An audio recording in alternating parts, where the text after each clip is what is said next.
All right, I have an awesome show today where I've brought on a past guest. We're going to talk about the corruption in Washington, D.C.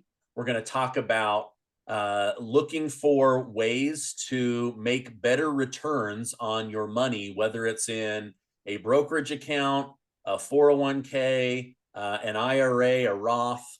We're going to definitely jump into that stuff. But before I get started, I want to point something out.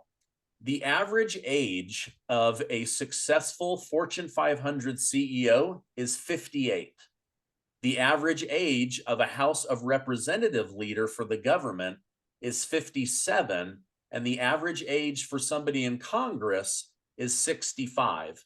Now, we're going to be talking a lot about Nancy Pelosi because the one question that I have is, why is she really running for Congress again? She's not been helping her district. You can search the articles yourself.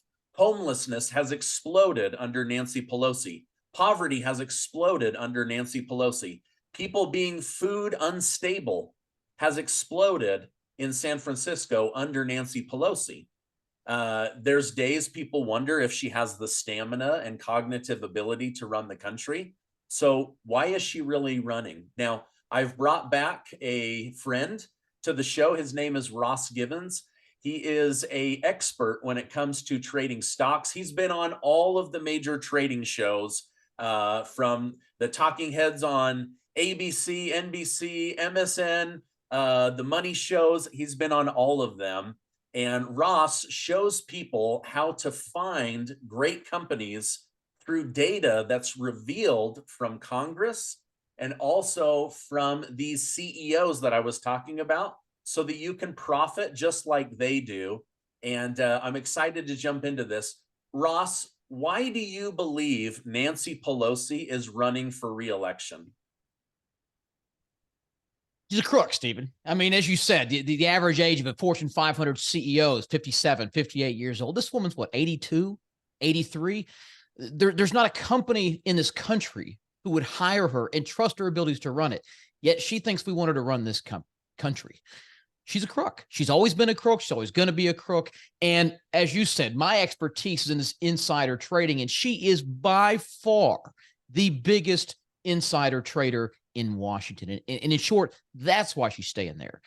As Speaker of the House, she's got an annual salary of $223,000 a year. Her net worth is $160 million. Okay. The Pelosi's have made $140 million from investments just since 2008. And look, no one's that good. Warren Buffett's not that good. He can't hold a candle to those kind of returns. What she's doing is using information she has access to as a member of Congress on the inside to make these highly leveraged, well-timed trades on stocks. She's been doing this for decades. That's how she's now worth $160 million. And that is the only reason she's running again. Yeah, it was the first thought that came to my head was, okay, she's addicted to those huge returns. I mean, she's literally tripling what Warren Buffett, the most well-known trader in American history, and she's somehow 3x trading on him. I mean, just recently I had billionaire Michael Saylor on to talk about Bitcoin, and it was a great discussion, very brilliant. But the reason I wanted to have you on is what you do and what you show is very simple compared to like Bitcoin and all these complex cryptos. And I know that you guys are going to be holding a free training, I think next week, Wednesday at 3 p.m. Eastern. Is that right? Yeah, Wednesday at 3, online, completely free, just for your viewers. So we're excited to have that. Okay, and I'm going to be on that, and we're going to go through why this is such a great way to follow those clues of these successful people. But let's talk about a few more examples. For kicks and giggles, pretend like I don't know anything about investing. What kind of information are you going to be sharing that Nancy Pelosi does in order to make these insane returns off the stock market? Yeah, I'll give you some examples. Like you said, the stuff's really straightforward. I mean, Saylor's a sharp guy. What Bitcoin does, I don't know, but that is complex stuff when you're talking about cryptocurrency and these out. But Pelosi's not that smart. Let me give you some examples. Here's what she does. It's so dumb. March 2021. Okay, this woman buys $5 million worth of Microsoft stock. 2 weeks later, the United States Army announces a $22 billion contract with Microsoft for augmented reality headsets. Pelosi sat on the appropriations committee that awarded the contract. And that's just one. Same year, December, she and her husband put more than $1 million in Tesla stock. A couple weeks later, her boy Biden signs by executive order mandating the entire federal fleet transition to electric vehicles. What do you think is going to happen to the biggest electric vehicle stock in the market?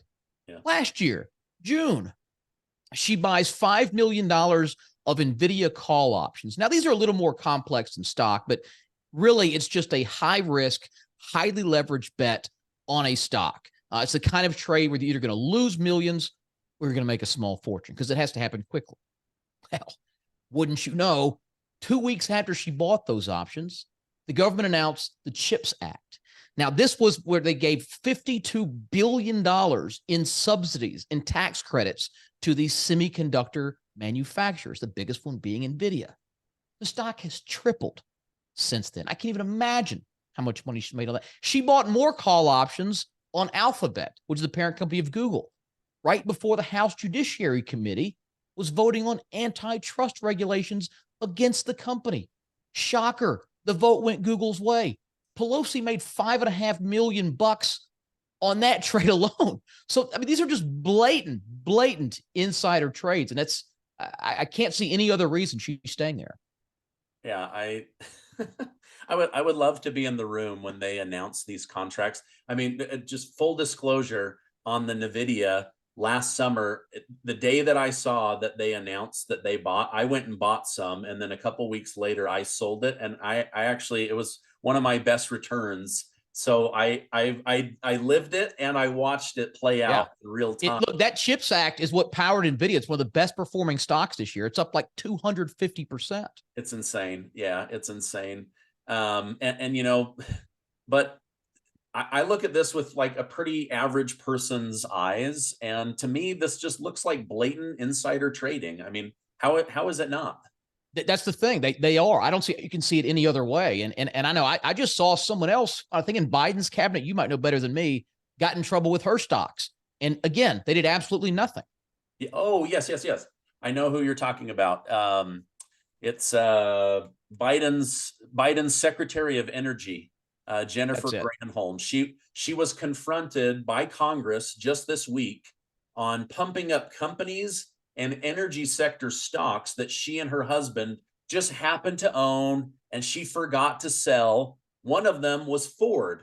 She had tons of Ford stock. Then she gets Biden to pass this $7,500 electric vehicle credit, which benefited Ford. Her stock went up. She doubled her money. And guess what they did about it? Absolutely nothing. I mean, they publicly embarrassed her at a committee hearing. But then she apologized, said, we sold the stock, but she never gave any of that money back. She didn't pay any major fines. And in fact, during the cabinet meeting, they said, you really need to sell those on time because you're in the cabinet. You do know that you get to keep all of that money tax free. Oh my gosh. It's insane. No repercussions other than just, 3 minutes of public shaming. Yeah, it's funny that they find this after the stock has doubled. Now you need to sell. Now that it's peaked, Yeah, and look, we've seen this over and over. The truth is they police themselves. We've seen this the whole time. Even back on Obama when they passed health care, they excluded themselves from this giant health care act. I mean, the whole thing is a charade. Both the House and the Senate would have to pass a law banning themselves from trading stocks, which they're not going to do. Because they all do the same thing. They all cheat. The New York Times found in an article last year, at least 97 members of Congress bought or sold stocks in companies that were affected by decisions they made. And again, these are not coincidental overlaps. This is not, these are blatant conflicts of interest.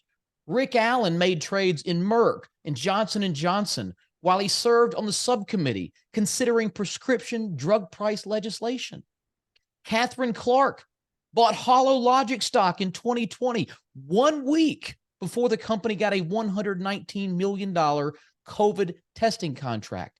The woman is literally on the committee that awarded that funding. It is insane. Yeah, that one actually makes me really mad because they shut down the country. I was just reading about this yesterday. Over in Europe, there were, I think, over 50 different COVID testing companies. And in the United States, there was like one or two. And all of these people in Congress, they piled into that, awarded this major contract. The stock spiked. And then 45 days later, they're reporting, yeah, we went ahead and sold out, got our money back. So if the people in Congress are the ones that decide whether the members of Congress can cheat or do insider trading, I mean, it's never going to end. I doubt it. I mean, the only way I can see it ending is if the public gets outraged enough and demands it. I mean, it's going to have to affect the only thing they care about, which is their chances of being reelected. It's the only thing I think that could make them stop. Yeah. For a lot of them, it's about power and money. I mean, it seems like For all of them. the least they could do would be to make this information public. Since we don't have access to the same information or the same boardrooms or the same committees, it would be great if the American people could at least see how Nancy Pelosi is going to trade, or somebody that you like or dislike in Congress. What exactly are they buying, and right? And what I mean, committee are they on? Yeah, you can, of course, but like you said, it's not real time. They're supposed to disclose those trades after 45 days, which, as you know, is a lifetime in the world of stock market. Most of them don't even do that on time. And of course, if they don't, it's, I think, like a $200 fine. I mean, it's a joke. But this is what I do. There is a group of insiders that are required to report their trades immediately. And we can see those in real time. So this is, of course, corporate insiders who I'm talking about. And believe it or not, their track records are even better than Congress. You know, if you think about it, politicians know the big news that'll affect the whole economy. They know about a COVID shutdown or a major award. But the business insiders, the CEOs, the CFOs, the board members, they know everything about that particular company. And the big money is made in owning individual stocks. You know, a good year for the stock market is what, 20%, 30%. I've recommended individual stocks based on trades from these insiders that have gone up as much as 1,900% just from following the trades of these top company executives. And as you know, I've been tracking these insider buying signals since around 2015. The results were so good. In fact, I started a service called The Insider Effect, which I've given you access to back in 2017. And that's very straightforward. You've seen it. I alert our members when we see these big insiders buying their own stock in their own account in big size. And the results have been great. I mean, we've never had a losing year, not even in last year's vicious bear market when everyone lost money. In 2020, our portfolio returned, I think, like 257%. We're up over 1,000% since we started in 2017. And that's, again, just from buying the stocks that these insiders are buying, just piggybacking their trade. So it is an extremely effective strategy. It's the same idea of what these scumbags in DC are doing. But unlike the politicians, we get access to these trades immediately, same day, next day at worst. You can see when they're buying in their own account with their own money. And follow along. And that's what we teach in these free training sessions. Yeah, there's, we talked about this last time, just success leaves clues. And if you can get on the path that's winning versus, taking stabs in the dark. I don't know if you saw this, but on Daily Mail, just this morning, one of the executives at Instacart, they just had their IPO, their initial public offering. Yep. The stock jumped 40%. He made $1.1 billion.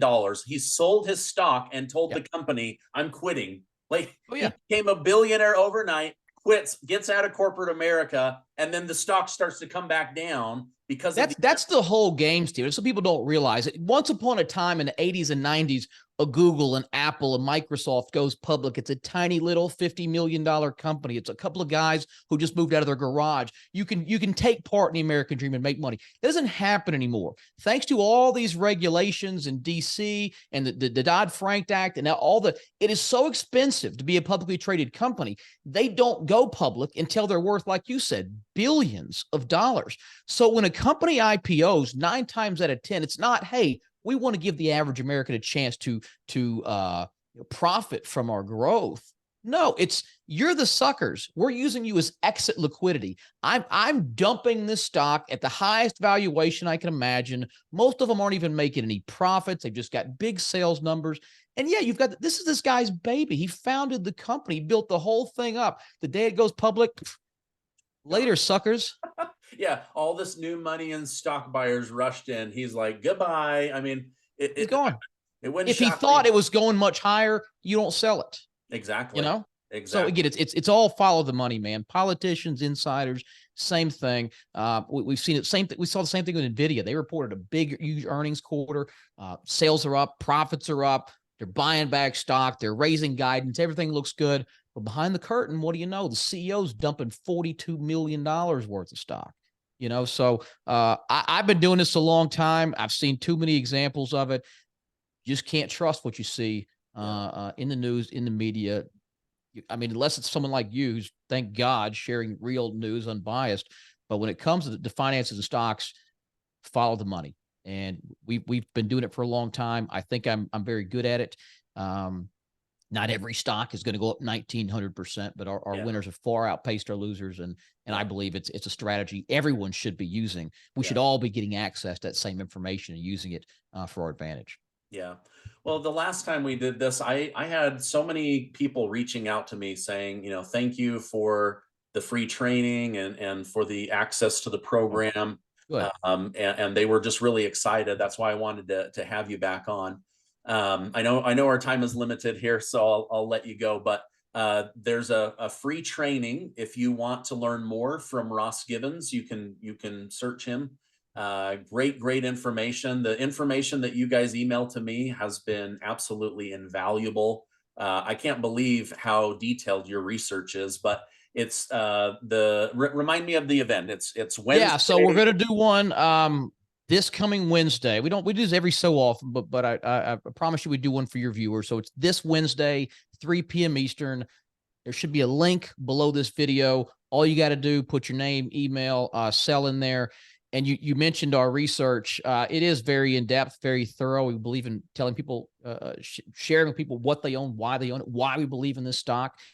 We are giving our top 2 picks right now to everyone who registers at no charge. So when you sign up, you should get one emailed, put in your cell number. I think we text you the other one, but you'll see our full research on those stocks. And in this live training, I'm going to show you everything. I'm going to show you where this database is that shows when these insiders are buying the stock, how to access it, what to look for, what are kind of just run-of-the-mill trades that may not mean anything, which ones have the greatest chance of showing those big gains.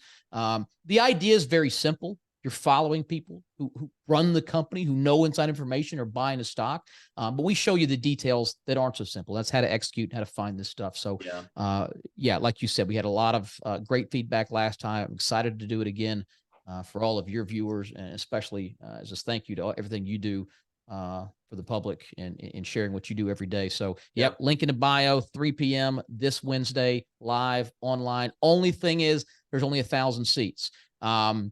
The software we use is called GoToWebinar. It caps at 1,000 attendees. Just a bandwidth issue. I don't know why. But once it's 1,000, you won't be able to get in. So I encourage people, go ahead and register early, show up on time, and that way you don't get locked out. Yeah, and I've got on my calendar. I'll be there. I'm excited. Ross, thanks for coming on. I wanted someone to confirm why 83-year-old Nancy Pelosi, who's her district is falling apart, why on earth would she want to run at 83? It's got to be follow the money. Follow the money is what they always say. Every time. All right. Hey, thank you very much. And we'll see you on Wednesday. My pleasure, Stephen. Thanks again.